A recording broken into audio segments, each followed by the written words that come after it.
abrisse a sua Bíblia, Êxodo 33, Êxodo 33.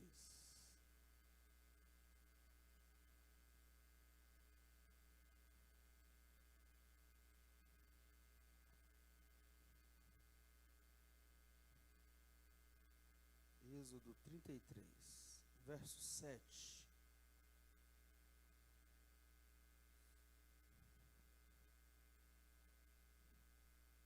A 11. Me dê a sua atenção, por favor. Olha só o que diz. Ora, Moisés costumava tomar a tenda e armá-la para si fora, bem longe do arraial. Ele chamava a tenda da congregação. Todo aquele que buscava ao Senhor saía à tenda da congregação que estava fora do arraial. Quando Moisés saía para a tenda fora, todo o povo se erguia, cada um em pé, à porta da sua tenda, e olhavam pelas costas até entrar ele na tenda. Uma vez dentro, voltava Moisés para o arraial, porém o moço Josué, seu servidor, filho de Num, não se apartava da tenda. Amém. Vamos orar? Eu queria que você curvasse a sua cabeça do seu jeito, da sua forma. Você vai orar assim: Deus, fala comigo hoje, ministra uma palavra ao meu coração nessa noite. Ora a Deus aí, em nome de Jesus.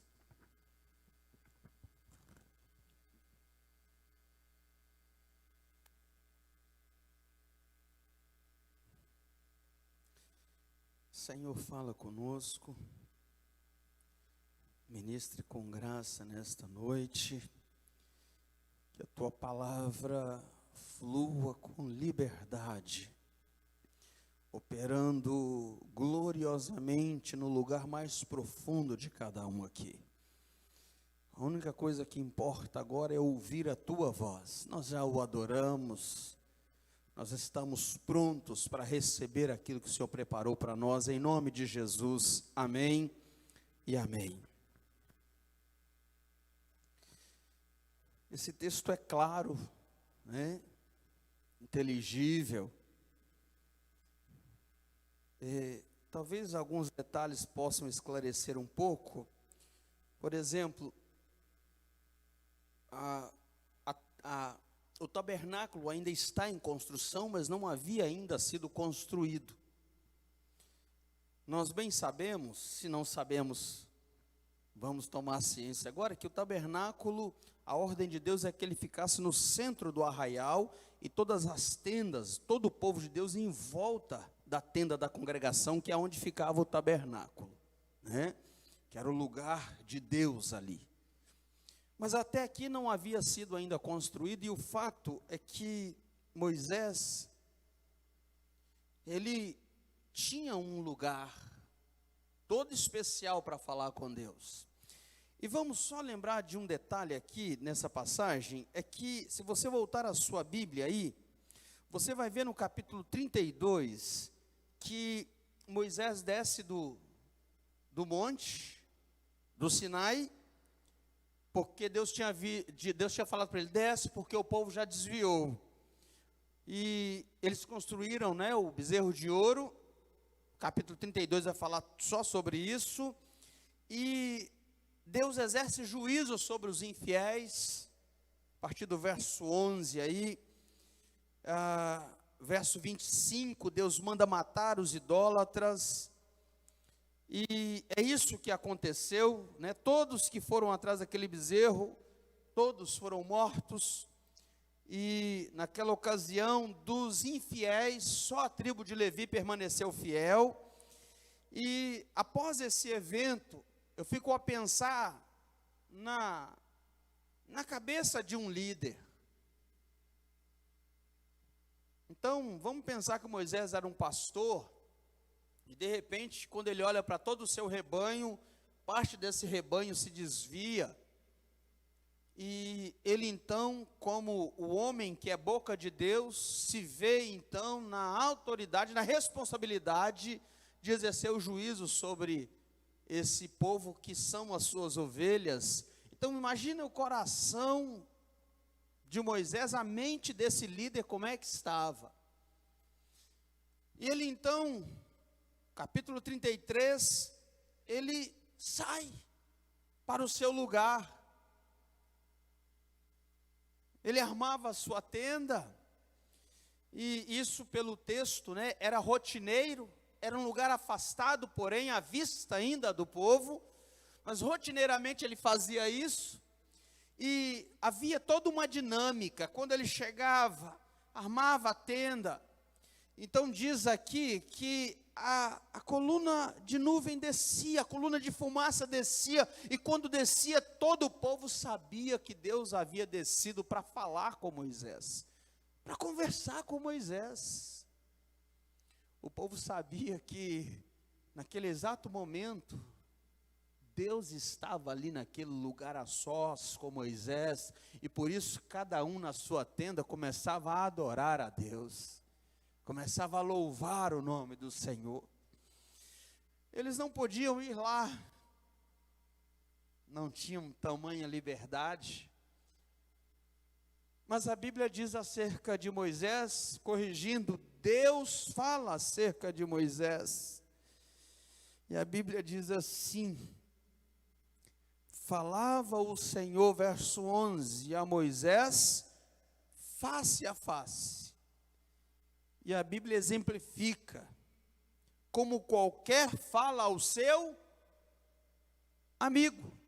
Capítulo 33, verso 11. Deus falava com Moisés como qualquer amigo se fala.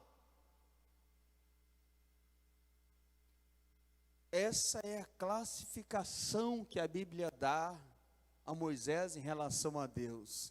Quando nós lembramos de Abraão, a Bíblia diz que esse homem foi o pai da fé. Quando nós lembramos de Davi, a Bíblia diz que este foi o homem segundo o coração de Deus. Mas quando nós lembramos de Moisés, a Bíblia diz que este foi amigo de Deus. Eu quero falar sobre isso hoje. Um amigo de verdade.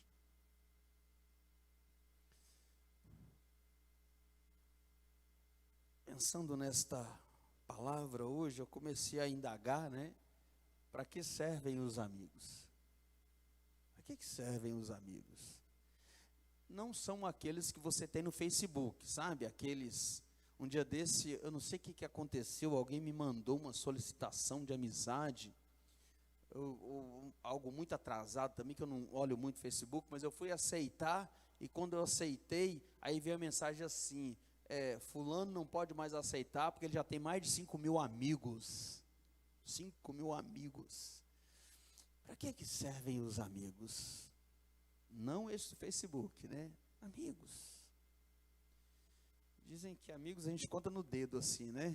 Se a gente encontrar aqui, para que servem esses amigos? Eu digo, um amigo, ele serve para você dividir as suas aventuras e as suas desventuras. A gente só fala isso com um amigo.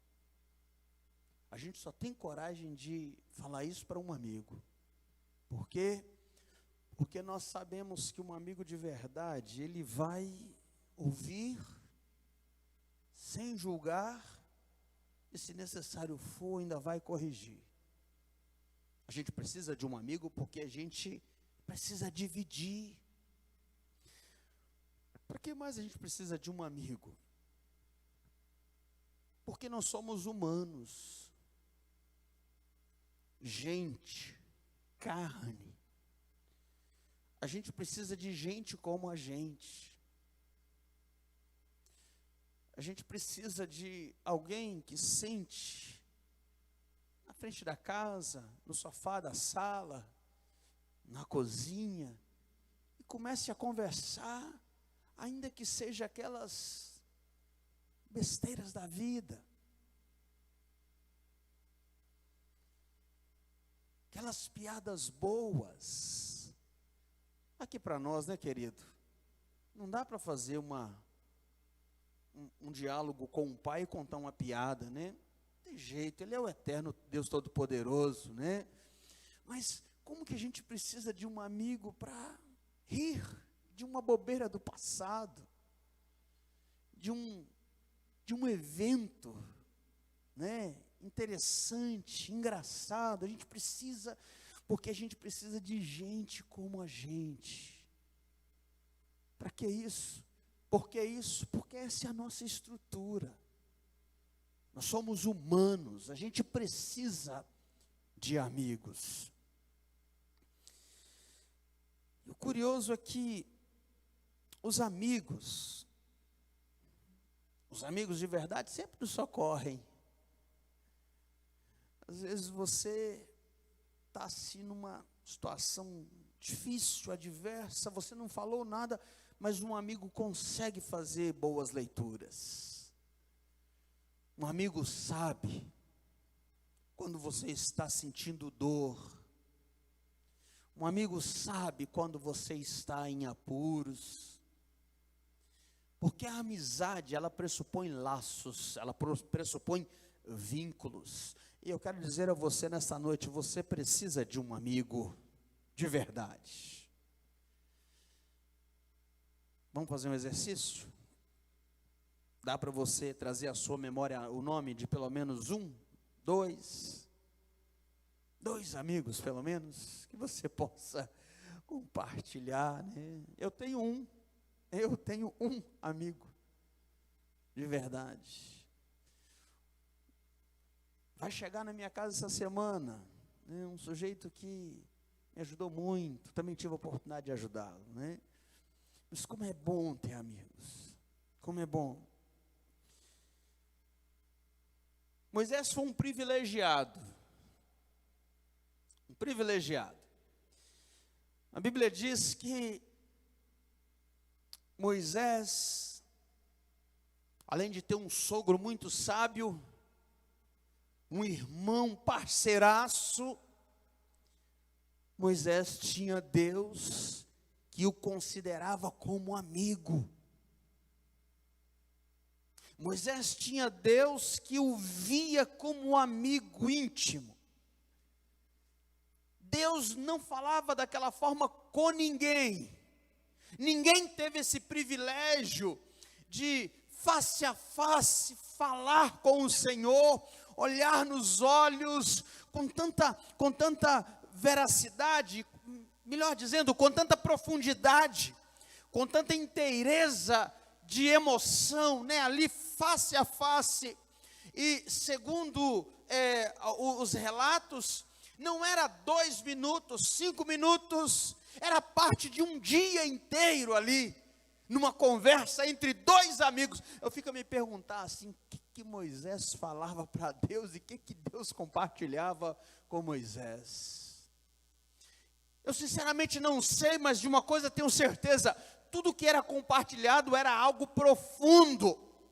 Moisés era aquele que se derramava diante de Deus, é aquele que colocava tudo, ele não escondia nada, ele falava para Deus. Eu fico a imaginar ele dizendo assim: Senhor, hoje pela manhã eu tive vontade de matar pelo menos uns 10.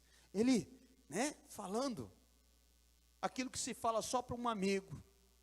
Ele talvez falando assim: Senhor, hoje me deu uma vontade de chutar o balde, abandonar tudo, porque não se fala isso para qualquer um. Mas ele falou para o seu amigo. Ele talvez falando para o seu amigo assim: Senhor,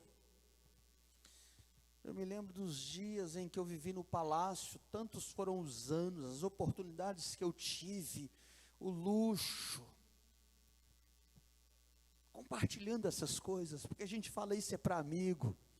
Então, não sei exatamente, mas eu fico a imaginar as coisas do tipo que eram faladas.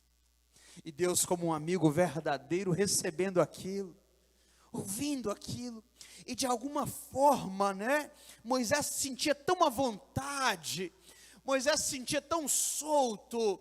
ele não tinha nenhuma censura, ele não era censurado, ele não era bloqueado, porque ele sabia que aquele com quem ele compartilhava as suas aventuras, as suas desventuras, aquilo que estava no íntimo da sua alma, era um amigo verdadeiro, era um amigo confiável. Eu quero dizer a você nesta noite que o nosso Deus é um amigo verdadeiro, confiável. Eu volto a dizer, a gente precisa de gente como a gente. Pessoa que sente, que chora, que geme, mas na nossa alma tem um desespero por esse amigo celeste, esse amigo espiritual, porém verdadeiro e real. Esse amigo que, quando os amigos carnais não podem lhe atender, ele sempre vai estar ali. Esse amigo que na madrugada, ele não é impedido pelo tempo e nem pelo espaço. O amigo carnal está lá na sua casa, talvez no estado fora do seu, numa cidade fora da sua, mas esse amigo verdadeiro, espiritual e real, ele é acessível a qualquer hora que você precisar. Esse amigo transcende todas as barreiras, de forma que se você estiver na sua pior madrugada, no seu pior momento do dia, e você clamar por esse amigo, ele vai estar lá com você. Amigo de verdade. Mas talvez eu esteja falando de algo que não é o que você sente, né? Talvez você conhece a Deus apenas como aquele que criou todas as coisas, aquele que enviou Jesus para salvar. Ou talvez você conheça a Deus só o Deus aqui da igreja, né? Que a gente chega, senta, adora e depois vai embora e não ouve falar mais. Ou quem sabe você conhece só, ou conhece como, aqui preso nas páginas desse livro, ou como Senhor, somente. E eu vim aqui nessa noite dizer a você que você precisa conhecê-lo como amigo. Como amigo. Como Senhor, você precisa conhecê-lo. Como Salvador, você precisa conhecê-lo. Mas nesses últimos dias, nessas intempéries, nessas adversidades, nesses pesos, né? A gente está vivendo um peso tão grande, né? Os dias estão tão pesados. Nesses últimos dias você precisa conhecer esse Deus como um amigo.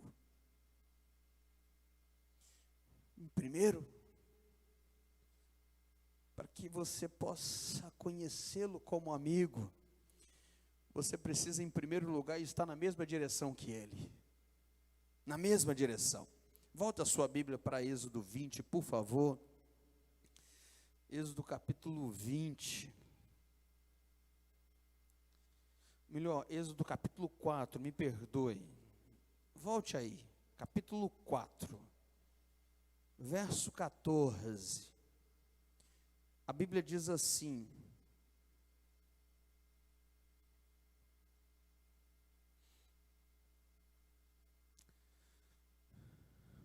a Bíblia diz assim, verso 18: saindo Moisés, voltou para Jetro, seu sogro,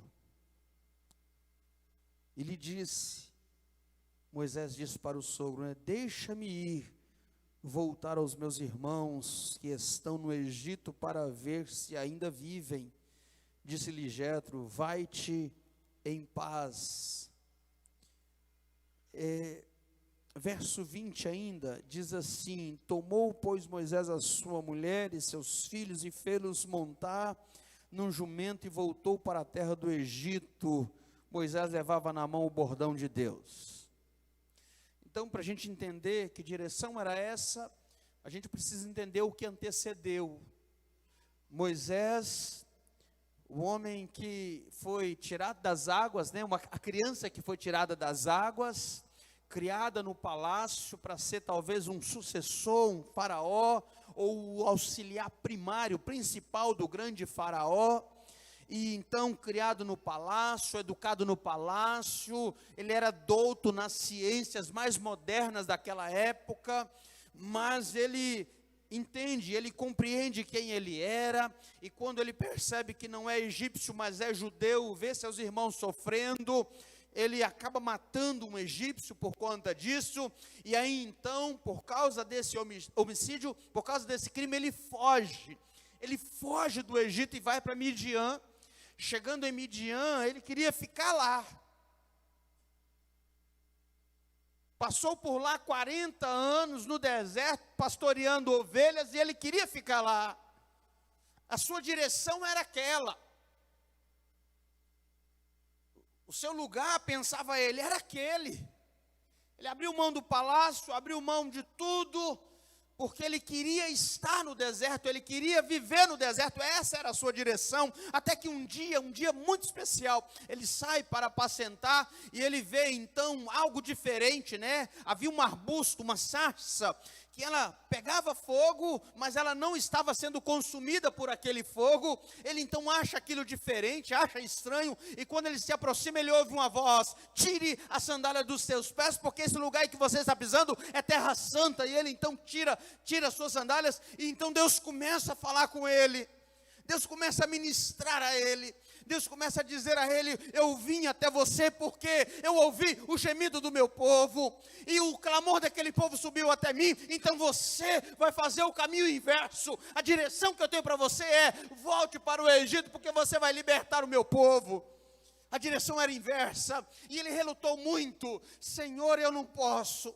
Senhor, o que eles vão dizer? O que eu vou dizer? Senhor, eu não sei falar. Senhor, eu sou pequeno. Deus disse: vai, porque o grande eu sou te enviou, e Ele vai estar contigo. Eu vou ser com você. A direção de Deus foi essa. E ao final, o que Moisés fez? Ele foi. Quem quer ser amigo de Deus, querido, tem que estar na direção de Deus. Quem quer ser amigo de Deus, não pode estar na contramão daquilo que Deus está mostrando. Se Deus mostra para essa igreja que vai ser um ano de grandes conquistas, nós cremos que será e estaremos nesse caminho em nome de Jesus. Quem quer ser amigo de Deus tem que estar na direção de Deus. Amém? Segundo, se você quer ser amigo de Deus, você precisa confiar integralmente nele. Confiar integralmente nele. O verso 21 do capítulo 4 diz-nos exatamente assim: disse o Senhor a Moisés: quando voltares ao Egito, vês que faça diante de Faraó todos os milagres que te hei posto na mão, mas eu lhe endurecerei o coração para que não deixe ir o povo. Verso 23 diz assim: digo-te, pois, deixa ir meu povo, para que me sirvas, mas se recusares deixá-lo ir, eis que eu matarei teu filho, o teu primogênito. Olha que coisa curiosa. O faraó, aliás, o Egito, era a nação mais moderna daquela época. O faraó era o homem mais poderoso daquela época. Moisés, qual era a sua missão? Era sair de Midian, chegar diante do homem mais poderoso, uma nação que estava sendo construída à custa de trabalho escravo, à custa da escravização do povo de Deus, e chegar diante desse homem e falar assim: Deus manda dizer: deixa ir o meu povo. Essa era a missão de Moisés. Eu pergunto a você: que garantias Moisés tinha? Visíveis, garantias visíveis, garantias práticas, que tudo ia dar certo. Que garantias ele tinha? Visto que Deus é espiritual, ele não se manifestou, materialmente, visto que quando Deus fala com ele, não escreveu nada, não assinou nada. Que garantias ele tinha? Visivelmente, nenhuma. Ele não tinha nenhuma garantia. Mesmo porque quando ele chega em casa e conta essa história para o sogro, conta essa história para a mulher, ele fala da sua experiência. Era dele essa experiência. Ele tinha ouvido, ele tinha visto, ninguém mais tinha visto, ninguém mais tinha ouvido, mas aquilo foi tão real para ele, aquilo foi tão verdadeiro para ele, que quando ele conta para a esposa, ela não tem dúvida. Quando ele conta para o sogro, vai meu filho, vai, porque se Deus chama, você tem que ir. Então, que garantias reais, visíveis ele tinha? Nenhuma. Que garantias nós temos que amanhã vai dar certo? Nenhuma. Que garantias você pode ter, querido, que amanhã a provisão vai chegar? Que garantia você tem? Nenhuma. Humanamente falando, nenhuma.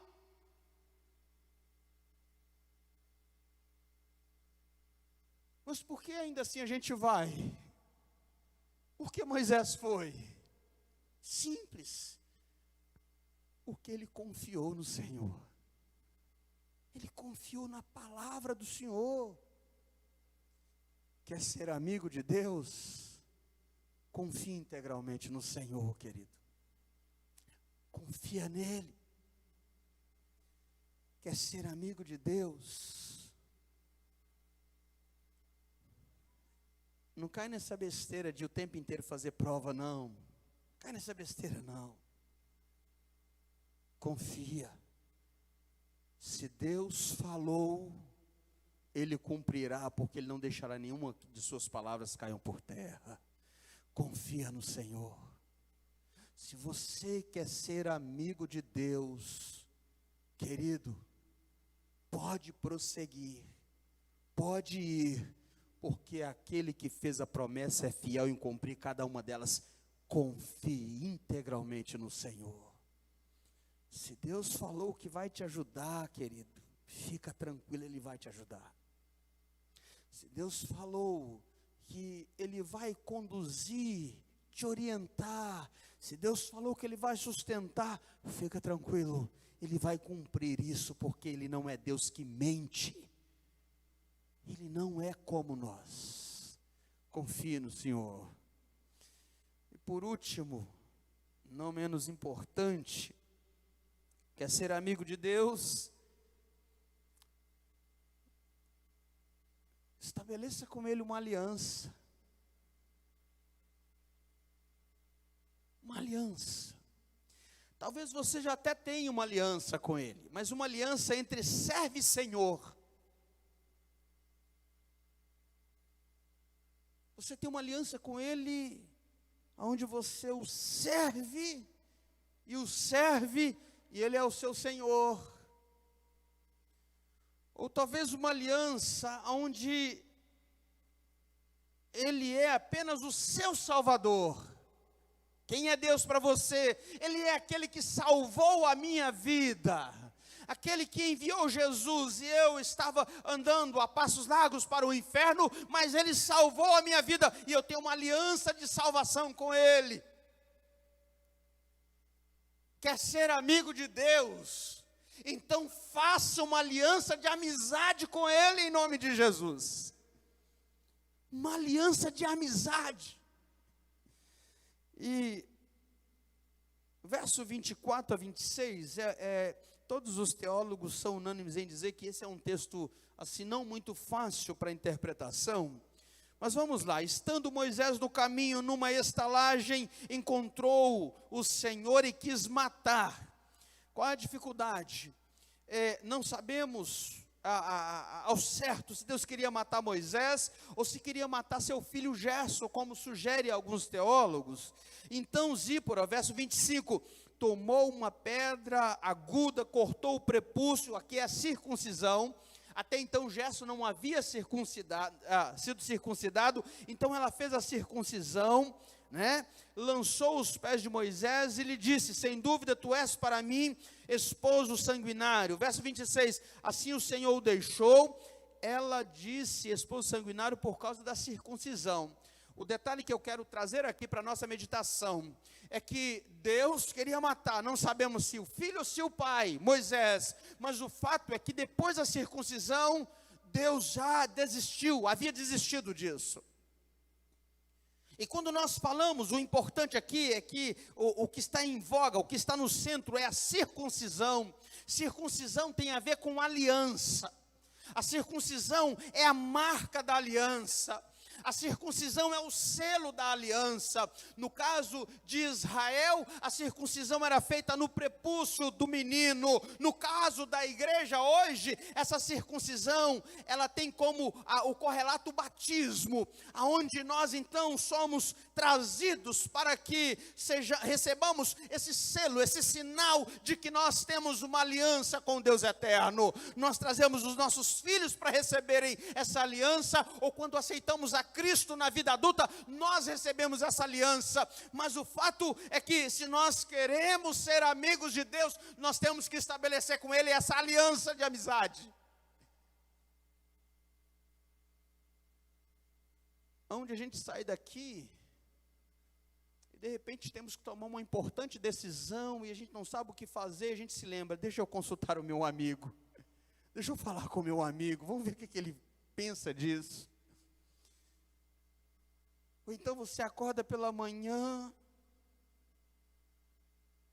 desanimado, desgastado, triste, abatido, e você fala assim: eu preciso de ouvir o meu amigo, preciso ouvir meu amigo. Você precisa fazer uma aliança, se você quer ser amigo de Deus. Eu paro por aqui e eu digo a você que a gente precisa desse amigo. Mais do que você imagina, a gente precisa desse amigo. Como eu disse, essa semana é uma semana difícil, notícias difíceis. O presbítero Emerson Júnior, né, um homem simples, pensa num homem crente.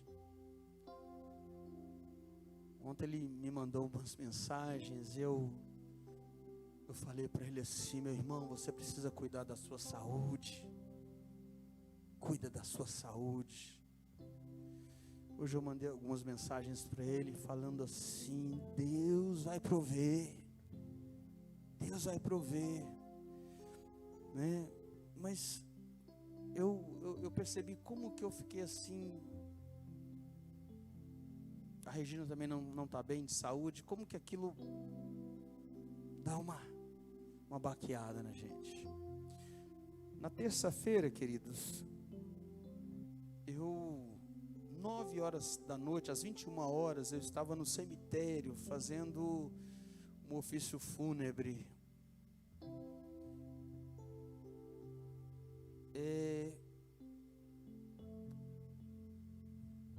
Uma morte por causa da Covid, então o caixão não pode ser aberto. Havia umas 40 pessoas, filhos, netos, né? E eu vi tanta dor,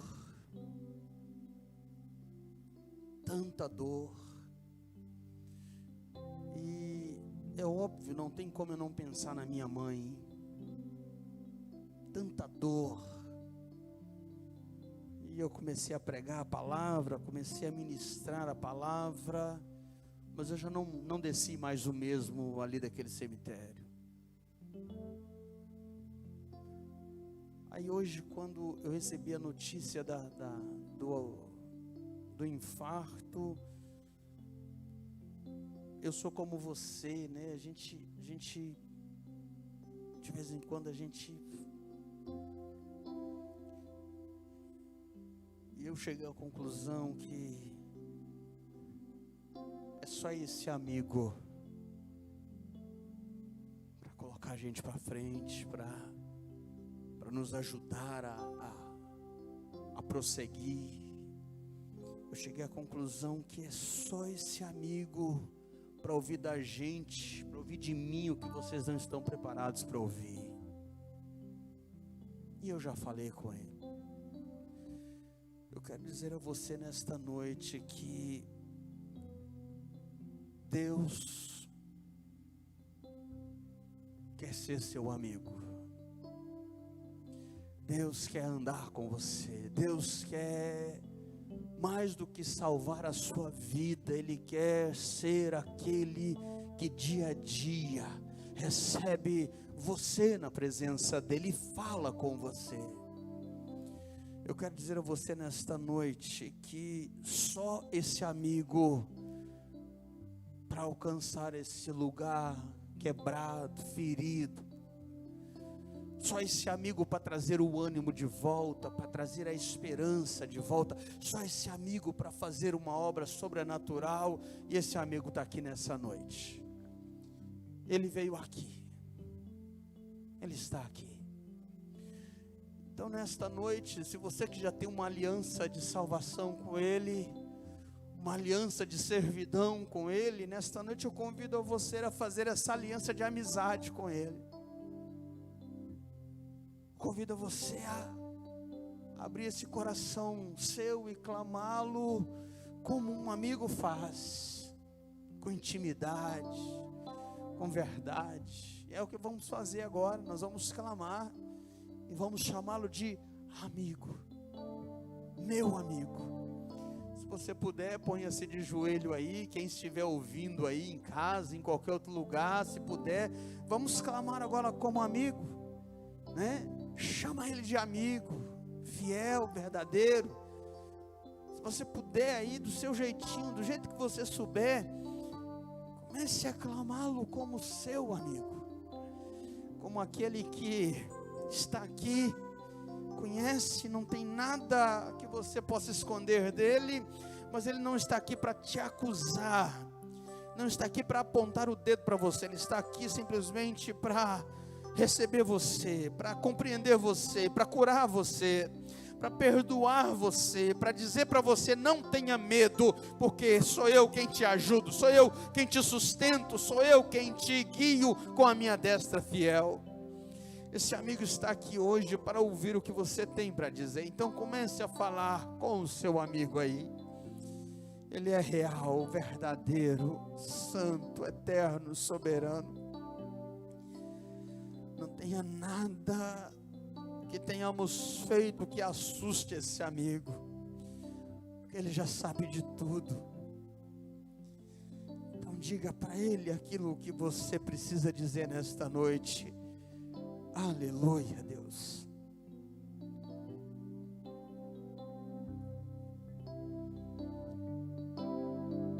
Aleluia, Deus.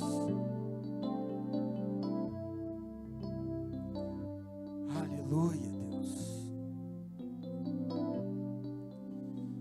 Às vezes nos sentimos pequenos demais, Senhor, frágeis demais, indignos. Às vezes nos sentimos inaptos. Às vezes, Deus, talvez a vontade que passa pelo coração, pela mente, é de desistir de tudo. Às vezes o que ocorre no coração, Deus, é apenas chorar, chorar, chorar. Ah, Senhor, Tu conheces muito bem o coração de cada um que está aqui agora. Tu conheces o meu coração. E nesta hora, Deus, como amigo, nós queremos Te pedir socorro, Senhor. Socorre-nos nesta noite, Pai Santo. Oh, Deus querido, Tu és o nosso amigo verdadeiro, fiel, nunca falha. E nós queremos colocar diante de Ti as nossas demandas, todas elas, Pai, aquilo que tem causado muita dor no coração da Tua igreja, no coração do Teu povo, Pai, aquilo que tem feito derramar tantas e tantas lágrimas, nós queremos colocar isso diante de Ti. Oh, amigo, venha sobre nós com graça. Amigão, venha. Venha sustentar-nos com a tua mão, amigo. Venha nos abraçar, amigo. Venha nos corrigir, amigo. Venha mostrar para nós a direção, amigo. Venha fazer parte do nosso dia a dia, amigo. Por favor. Por misericórdia, por graça. Uma vez Jesus disse que já não os chamamos mais de servo, mas os chamamos de amigo. Oh, amigo, venha brilhar nessa noite densa, prolongada. Oh, amigo, nesse tempo de isolamento, nesse tempo, ó Deus, de tanta tristeza, tanta dor, tantas perdas, por favor, amigo, manifesta a sua graça sobre o teu povo, que eles te conheçam tal qual o Senhor é, que eles saibam que o Senhor sempre está conosco, nunca nos abandonou, sempre tem trabalhado por nós. Oh, amigo, derrama graça, unção, glória, fale e continue falando, fale e continue ministrando, porque o nosso coração é teu, nossa alma é tua, tudo que somos, tudo que temos veio do Senhor, tudo é teu.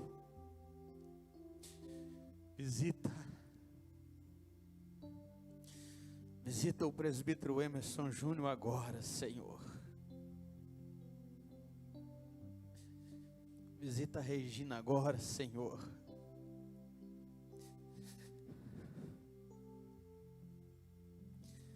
Visita a Pretinha agora, Senhor, naquele leito de UTI, Senhor. Visita a família da Andresa, Senhor. Visita a Bruna, Senhor. Visita aquele menino com leucemia, Senhor. Visita, Deus, os casais dessa igreja que têm sofrido, Senhor. Visita as famílias dessa igreja, Senhor. Visita, Senhor. Por favor, por misericórdia, Senhor. Faça algo novo neste lugar, Senhor. Faça algo novo, Deus, para que todos saibam que o Senhor é o Deus vivo e verdadeiro, Deus soberano, que opera milagres, que opera maravilhas. O Deus que está conosco, Deus, faça algo novo. Ah, Senhor, se há algo que o Senhor quer corrigir em nós, por favor, Deus, redireciona-nos em nome de Jesus, redireciona a nossa casa, Senhor. Se há algo específico que o Senhor quer tratar conosco, com o nosso país, com o nosso estado, com a nossa cidade, com a nossa igreja, faça urgentemente em nome de Jesus. Faça, Deus, e nós saberemos que é o Senhor quem está fazendo. Senhor, não tem faltado dinheiro nessa igreja. Não é esse, Deus, o problema. Não tem faltado, Senhor. Mas, ó Deus, o sofrimento dessa igreja, de famílias. Senhor, por favor, por misericórdia, por graça, apressa-te em socorrer-nos em nome de Jesus. Sustenta este povo em nome de Jesus. Revela-te, ó Deus, a este povo em nome de Jesus. Aquilo que está no mais oculto do teu coração, revela-te a nós em nome de Jesus. Fala, Senhor, conosco e nós te ouviremos. E nós nos dobraremos ao poder da tua voz. Fala conosco, Senhor. Levanta esse que está caído. Anima esse que está desanimado, Senhor. Traz de volta para o caminho, Deus, esse que está longe, Senhor. Faça algo novo, Pai Santo. Reavives o dom que há em nós, ó Deus. Renova-nos, ó Pai, a esperança da salvação, Senhor, em nome de Jesus. Faça algo novo sobre esta igreja, Pai. Por favor, Senhor. E mais uma coisa, Deus. Não permita que saiamos daqui, Senhor, antes que possamos confessar a Ti a demanda que viemos confessar hoje. Antes que primeiro, Deus, nós possamos mergulhar neste Espírito glorioso e dizer a Ti que o Senhor é nosso e nós somos Teus. Nós nos quedamos a Ti em alegria, em saber que não é na nossa força, mas é na Tua força. É no Teu poder, é na Tua glória que nós vamos enfrentar todas essas demandas diárias e as venceremos no nome glorioso de Jesus. A garantia que temos é que o Senhor nunca falha, é que o Senhor é o Deus que ama, que protege, o Deus que vai à frente. A garantia que temos é que o Senhor, ó Deus, é efetivo naquilo que faz. Obrigado por tudo. Toda a honra seja dada a Ti. Todos os louvores subam até o Teu trono. No nome gracioso de Jesus te oramos. Amém e amém. Louvado seja Deus. Aleluia. Louvado seja Deus. Que o Senhor te abençoe, que o Senhor te guarde. E que esse amigo fiel te leve para a sua casa. Que esse amigo fiel vá com você e termine essa semana com você em cada parte do dia. Vá em paz em nome de Jesus. Amém? Vamos ficar de pé, fazer a oração final. Quero orar também pela dona.